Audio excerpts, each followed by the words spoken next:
I was 6 months pregnant, dragging groceries up 3 flights of stairs, while my husband lounged on the couch, glued to his video game. By the time I set the bags down, I was soaked in sweat and gasping for air. He glanced at me and said, without a hint of hesitation, "You're getting disgusting to look at. You better drop that weight quick, or I'll find someone who actually takes care of herself." His buddies laughed in the background. I didn't react. I just gave a little smile. 48 hours later, he was blowing up my phone, desperate and begging. Right now, I'm sitting alone in a hotel room, 6 months pregnant, just trying to make sense of everything that went down today. I don't know if I'm overreacting or still in shock. Honestly, I just need to get this off my chest. Sorry in advance, this is going to be a long one. For some background, Bradley and I have been together for 4 years, married for 2. We met doing community theater. He was playing the lead and I was working behind the scenes on costumes. He came across as this charming, artsy guy who threw himself into everything with passion. I fell hard. Things started changing once I got pregnant. It wasn't something we ratcheled, but after I got over the surprise, I started to feel excited. Bradley? Not so much. He said all the right things, but his behavior told a different story. He spent more time gaming with his friends and less time helping me at home. I told myself he just needed time to adjust. Guys can be like that, right? And this pregnancy has been no joke. The first 3 months I was constantly throwing up. Then came the Ain Vanessa, and now my back feels like someone's twisting it in half most days. That brings me to today. I just finished work and swung by Trader Joe's to grab groceries. We live on the 3rd floor of a walk-up with no elevator, and my car was loaded. When I walked in, Bradley was sprawled across the couch, headset on, deep into Call of Duty with empty Monster cans all around him. I asked if he could lend a hand with the bags. He didn't even look at me, just waved me off and mumbled something about being in the middle of something important. So there I was. 6 months pregnant, hauling heavy grocery bags up and down 3 flights of stairs. By the 6th trip, I was drenched in sweat. My back was on fire and I could feel my ankles swelling inside my shoes. I finally set the last load down and slumped into a kitchen chair, trying to breathe. That's when Bradley looked up and no joke said, "Jesus, you're getting disgusting to look at."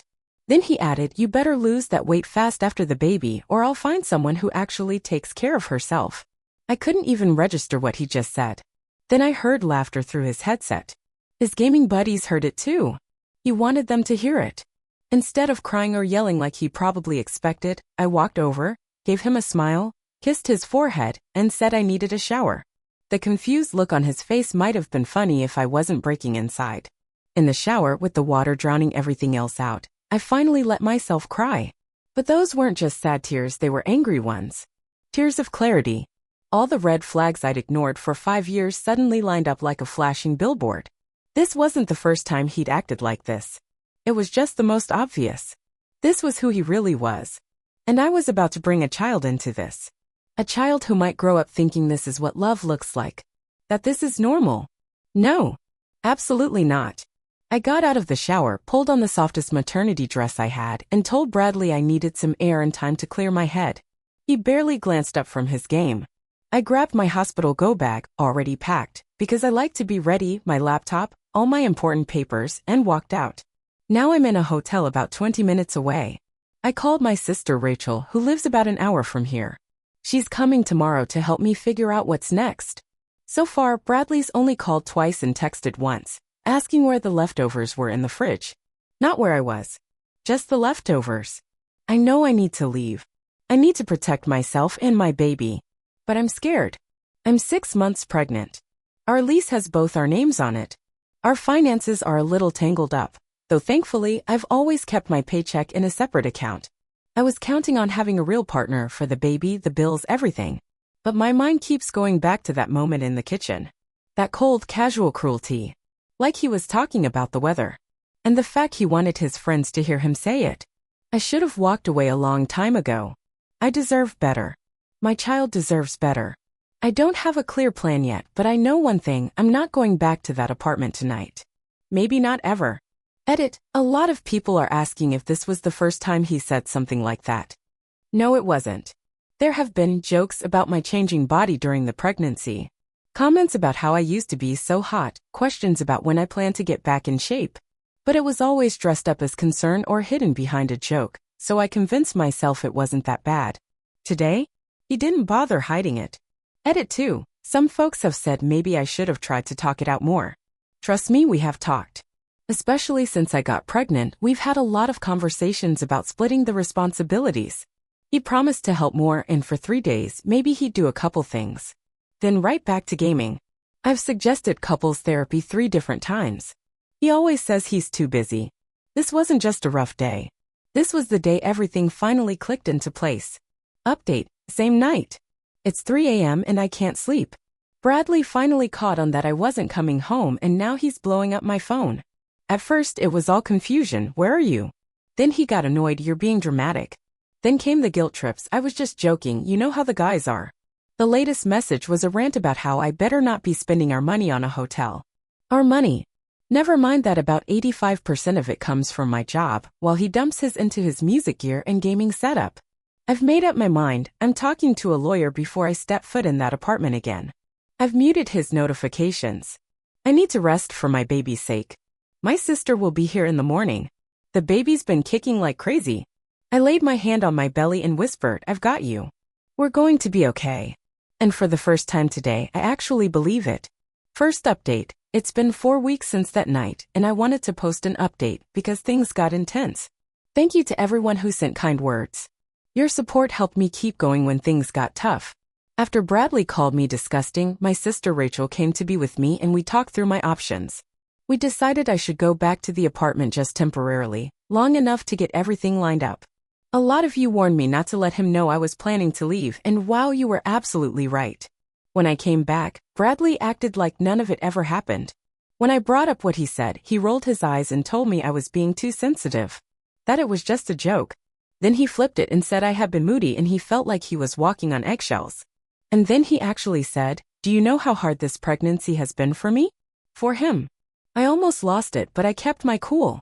I had a plan. I took a deep breath, told him I was sorry for overreacting, said I was just tired and hormonal. He looked instantly relieved. He really thought he'd won. Thought I was back in line and things were just gonna go back to the way they were. What he didn't know was that I'd already started talking to a divorce lawyer. This past month has been one of the hardest of my entire life. I've basically been living 2 lives on the surface, playing the part of the apologetic, worn-out pregnant wife, but underneath it all, I've been carefully preparing to get out. Here's what I've managed so far. I've kept a detailed journal of Bradley's behavior, every ugly comment, every outburst, jotted down with dates, times, and his exact words. I've also quietly recorded some of our conversations on my phone, especially when he's being cruel. My lawyer said this kind of evidence can be useful in court. Thankfully, my paycheck has always gone into my own account. But I recently took it a step further and moved my direct deposit to a whole new bank. I've been transferring small amounts from our joint account into my private one, just reclaiming my share, little by little, so he doesn't notice. While sorting through our finances, I stumbled across something that made my stomach turn. Bradley took out a credit card in my name. I had no idea it even existed. He ran up more than $5,000 buying stuff for his gaming setup and who knows what else. I reported it as fraud and handed over proof that it wasn't me. I've gathered every important document, birth certificates, our marriage license, tax forms, bank records. They're all tucked away in a safe place outside of our apartment now. My sister and I found a little 2-bedroom place. It's nothing fancy, but it's on the ground floor, has laundry in unit, and the building feels secure. I signed the lease last week. It's mine. Safe. A fresh start. I've been slowly packing up the things that really matter, small stuff I can sneak out when Bradley's not around. I've been dropping them off at my sister's place piece by piece. Nothing obvious enough to raise red flags, just the essentials I care about. I even picked up a burner phone. My regular phone stays on me and acts normal, but this second one is my lifeline. He has no idea it exists. Living this double life has taken everything out of me.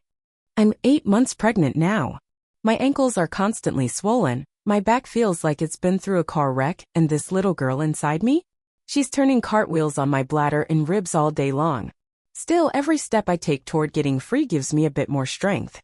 The hardest part has been faking normal. I still cook for him. I laugh at his stupid jokes. I listen to him rant about his bandmates. I sit through hours of him gaming while I take care of everything else. Even lying next to him in bed makes my skin crawl now that I've stopped lying to myself about who he is. And he's gotten worse. Ever since he decided I'd accepted the way he treats me, he stopped pretending. Just last week, he invited his gaming crew over for a guys' night and didn't even tell me until they were already knocking on the door. I had just gotten home from work, exhausted, and was lying down because my back was in knots. He came into the bedroom and told me I should make myself useful and order pizzas. I told him I was in pain, and he rolled his eyes and said, "Pregnancy isn't a disability. Women have done this forever. My mom worked up until the day before she had me." Total lie. I casually asked his mom about it a few days later, and she told me she was on bed rest the last month due to complications. The guys were all in the living room and heard the whole thing. One of them looked kinda uncomfortable, but none of them said a word. I ended up ordering the pizza from bed and paying for it with my own money. When it got there, Bradley yelled for me to get the door. He was in the middle of a match, of course. So I dragged myself out of bed, walked through the living room in my pajamas, paid the delivery guy, and set out plates and napkins while they kept playing and ignored me. They finally left around 3 in the morning, leaving beer cans and pizza boxes everywhere. Bradley came to bed and tried to initiate sex. I told him I was exhausted. He replied, "Come on, it's not like you need to do anything. Just lie there like you always do." I went into the bathroom and cried quietly, reminding myself I only had to put up with this a little while longer. I'm planning to leave next weekend. Bradley's going to his parents' house for his dad's birthday and will be gone overnight. That gives me a full 24 hours to get everything out with help from my sister, 2 of my closest friends, and, shockingly, Bradley's younger brother, Derek. Derek saw one of Bradley's meltdowns last month and reached out to me afterward, offering to help. I never expected that. My lawyer has drawn up all the divorce papers. I'll freeze our joint account, take only what's mine, and leave the paperwork with a detailed note explaining exactly why I'm gone. I'll be out before he even makes it back. I'm not gonna pretend I'm not scared. I wake up in the middle of the night with my heart racing, wondering if I really have the guts to go through with this. But then I feel my daughter kick and I remember exactly why I have to. I won't raise her in a home where her mom is treated like garbage. I won't let her think this kind of disrespect is normal. That this is what love looks like. Strangely enough, I'm grateful for that moment with the groceries. If he hadn't said it out loud, if the mask hadn't completely dropped, I might still be making excuses for him. I might have stayed for years. Sometimes I wonder what would have happened if I'd met the real Bradley right from the start instead of the smooth-talking theater guy who swept me off my feet. The red flags were always there. I just didn't want to see them. I was too busy being in love. Now my doctor's worried about my blood pressure, says it's probably the stress.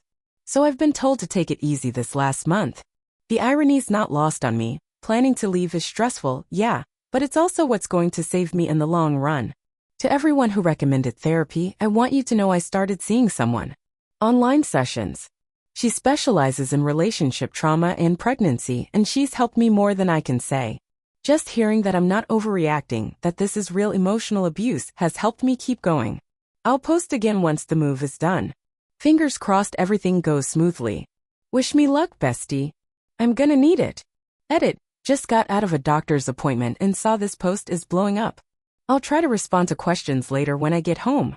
Thanks again to all of you for the support. Update. Same day. Had to share this. Bradley just texted me asking what's for dinner tonight. I'm literally sitting in my OB's office at an appointment for our baby, an appointment he chose not to come to because he had a really important band practice. Translation, he's hanging out in his buddy's garage drinking beers and pretending he's still 21. Yet somehow, I'm still supposed to figure out dinner. I've been picking my battles lately just to keep things smooth until I can get out, so I'll probably grab some takeout on my way home. 3 more days. That's all I need to keep up this act. I can do this. Oh, and the doctor said baby girl's measuring perfectly. Her heartbeat is strong. Not that Bradley asked. She's still doing flips in there. I think she knows we're on our way to a better life. Yesterday, while Bradley was gaming, shocker, I secretly ordered the cutest little crib for the new place. It's being delivered to Rachel's house next week. It was the most expensive thing I've ever bought without overthinking it. And it felt good, making a choice just for me and my daughter. This morning, I caught my reflection in the mirror while I was getting ready for work. And I smiled. Not because I looked especially good, let's be real, I'm 8 months pregnant and running on fumes, but because I recognized myself again. That spark I hadn't seen in my eyes for years? It's finally coming back. Last night, I practiced what I'm going to write in the note I leave for Bradley. Putting his behavior into actual words, honest, blunt, and unfiltered, was oddly validating. No more excuses. No more brushing things off or pretending it wasn't that bad. Just the plain truth about who he is and why I have to leave. I'm still scared. Doing this on my own wasn't part of the plan. I never pictured myself raising a baby alone. But staying with Bradley would cost me everything: my self-worth, my sanity, my future.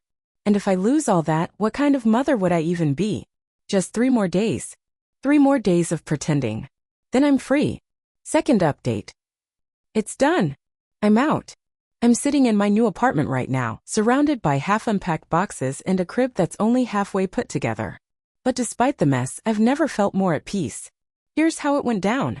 Just like we ratcheled, Bradley left yesterday morning to spend the weekend with his parents for his dad's birthday, about a 2-hour drive. He was actually in a decent mood for once. Probably because he was escaping pregnant wife duty for a couple of days. He kissed me on the way out, told me not to do anything crazy, and said he'd be back Sunday night. The second his car disappeared down the street, Operation Exodus kicked off. My sister Rachel showed up 10 minutes later with her SUV, and my friend Vanessa pulled in right behind her with a moving van from her job. Bradley's little brother Derek showed up too. Not gonna lie, he looked nervous, but also like he'd made up his mind to help. We had just over 24 hours to get everything done. Standing in that apartment one last time was surreal. I'd spent 4 years living there, slowly losing pieces of who I was while pretending everything was okay. We moved with purpose. I had an inventory list I'd been working on for weeks. First, we packed up my personal stuff, clothes and things Bradley wouldn't immediately notice missing. Then I grabbed all the baby items I'd bought myself. After that, furniture that was clearly mine before the relationship ever began. Derek was incredible. He handled all the heavy lifting, even though I kept telling him he didn't have to help me leave his brother. At one point, while hauling out my dresser, he stopped and said, "Bradley's my brother, but what he's done to you, it's not right. Our mom raised us better." I nearly broke down crying in the hallway. The most satisfying moment? Unplugging Bradley's beloved gaming PC, the one he secretly bought using a credit card in my name. I packed it carefully in its original box while Derek stood nearby, clearly uncomfortable. I told him he didn't have to help with this part, but he just shook his head and carried it out anyway, muttering, "Time he learns there are consequences." By 8 p.m., we'd gotten most of my stuff out. We ordered pizza because, of course, and this time it wasn't under pressure. It was a little celebration with people who actually cared. We sat on the floor in my new place, eating straight from the box, laughing through the exhaustion. This morning we went back for the final round. I cleaned the apartment not for Bradley but for my own peace of mind. I packed up the last odds and ends and left a few key things behind. On the kitchen counter, I placed the divorce papers filed but not served yet. A folder full of documentation on the financial fraud. Evidence that the gaming PC was bought using a credit card in my name. A USB drive with recordings of his verbal abuse. And finally, a handwritten note that read, "Find someone better from your couch." I already have. I didn't take everything.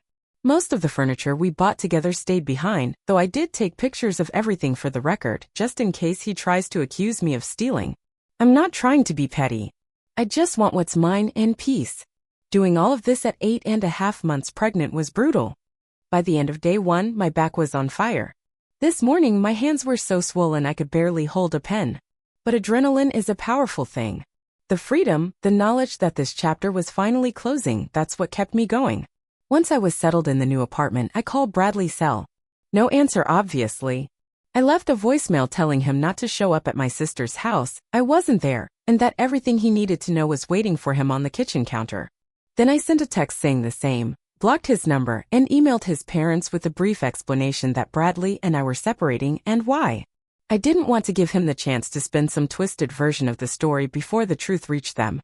Within an hour, my phone was going crazy with calls from numbers I didn't recognize. Clearly, Bradley was borrowing friends' phones trying to reach me. I didn't answer. Eventually, his mom called my sister. They've always had a good relationship. My sister confirmed that I was safe and told her the truth, that Bradley had been cruel throughout the pregnancy. His mom broke down crying. She apologized for his behavior, and even though I wasn't expecting it, it was oddly healing to hear. Derek's been keeping me in the loop. He said Bradley came home earlier than expected after getting my message. When he walked into that empty apartment and saw the divorce papers, he apparently lost it. He called everyone we know, bouncing between anger, confusion, and suddenly swearing he wanted to fix things. A few of Bradley's friends actually reached out to support me. Turns out, not all of them were laughing along with him. Some had been uncomfortable for a long time but didn't say anything. One admitted they tried to talk to Bradley months ago about how he treats me, but he brushed them off, said they were just whipped. Another friend told me he stopped inviting us to couples events because he couldn't stand watching how Bradley acted around me. I wish someone had told me back then, but I get it. Still, it means something to know not everyone thought his behavior was okay. As for me, I'm tired. But I'm free. And that's everything. This apartment is small, but it's bright. There's a little park down the street and a tiny balcony where I've already set up a chair to drink coffee in the mornings. The hospital is just a 10-minute drive away. I've updated my email accounts, started fresh on social media, and set up mail forwarding. I told my work what's going on and they've been nothing but supportive. The baby is due in just over 4 weeks, though based on my last checkup, my doctor thinks she might show up a bit early. I'm nervous. I'm excited. I never thought I'd be doing this alone. But I'd rather be a single mom than raise my daughter in a home full of tension, disrespect, and emotional damage. I know there's more hard stuff ahead. The divorce will probably get messy. Bradley isn't the kind of guy who handles losing well, and I'm ready for him to push back on everything just to be spiteful.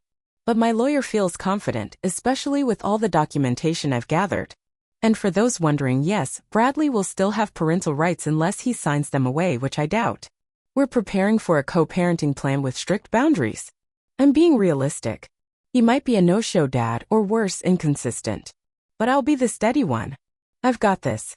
Therapy is ongoing too. I don't want to carry all this trauma into my daughter's life or into any future relationships I may have. I want to heal. For me and for her. And to everyone who's followed my story, offered support, or even just listened, thank you. Really, thank you. Your encouragement and advice gave me the strength I needed to leave, especially during the moments when I started to second-guess myself. I'm still scared about the future, of course I am, but for the first time in years I actually feel hopeful. Edit, same day. Bradley found a way around the block number and sent me an email.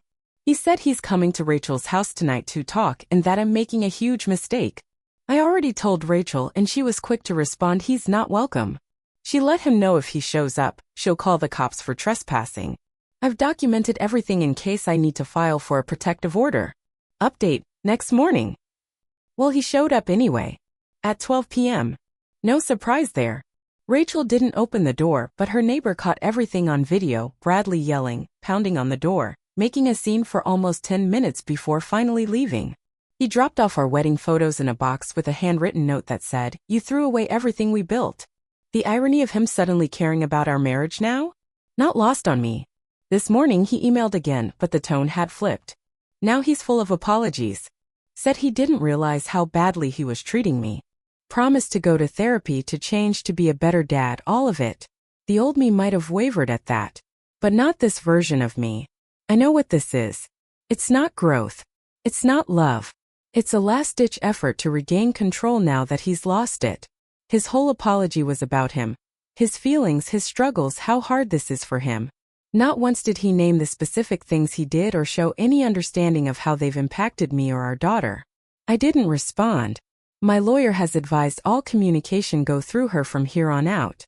Today, I'm focused on getting the nursery finished with Rachel and resting when I can. Hazel's been kicking nonstop like she knows we're finally somewhere safe. TikTok keeps throwing me those signs he's actually in love with you videos and I have to laugh. I spent 4 years mistaking control for care and convenience for love. Never again, bestie. Never again. Final update 9 months later. It's been about 10 months since I made that first post. And so much has changed that I wanted to share a proper update. First and most importantly, Hazel is 5 months old now. She's healthy, happy, and the absolute light of my life. She's got my eyes, Bradley's nose, unfortunately, and a spark in her that's all her own. Just last week she started sitting up on her own. She's obsessed with a little stuffed sloth my sister got her, and her favorite thing in the world is when I sing while we dance around the kitchen. Her laugh. It's the kind of sound that makes everything else fade away. Her birth was intense. I went into labor 4 weeks early, just 4 days after moving into my new apartment. Rachel was my birthing partner and honestly, she was incredible. After 18 hours of labor and 3 hours of pushing, Hazel made her grand entrance at 5:33 a.m., wailing like a champ. The second they placed her on my chest, I knew every hard decision I'd made had been worth it. I didn't tell Bradley I was in labor.